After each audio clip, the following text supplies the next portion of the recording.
এক একটা বেডে দেখতে পাচ্ছেন 3 জন করে ঘুমাচ্ছে। আমাদের রুমের মধ্যে আছে 3টা বেড। এই যে একটা দেখতে পাচ্ছেন, তারপরে এই পাশে একটা বেড রয়েছে, এই পাশে বেড এবং পাশাপাশি আরেকটা বেড, এখানে 2টা বেড দেখতে পাচ্ছেন। তারপর রয়েছে এই যে এখানে একটা বাথরুম, এটা হচ্ছে টয়লেট, এটা হলো টয়লেট, আর এটা হলো বারান্দা। এটা হলো বারান্দা, খুবই সুন্দর। রাত হয়ে গেছে, রাত। আর এটা হলো, এটা হচ্ছে আপনার এই যে গ্লাস ড্রেসিং টেবিল, একের একটি ড্রেসিং টেবিল। এবং মুন্না কি জানি খুঁজছে, তার কি জানি হারাই গেছে, লক্ষ টাকার মানি ব্যাগ।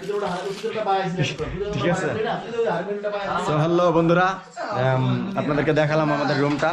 এবং শুধু রুমের সাথে 3টা বেডই দেয় নাই, একটি বড় বিশাল বড় এক টিভিও দিয়েছেন। সেই টিভি আমরা সবাই মিলে দেখি, অনেক মজা আনন্দ করি। তো বন্ধুরা, দেখলেন আমাদের রুমটা অসাধারণ সুন্দর। তো ঠিক আছে, থাকেন, ওকে, বাই বাই।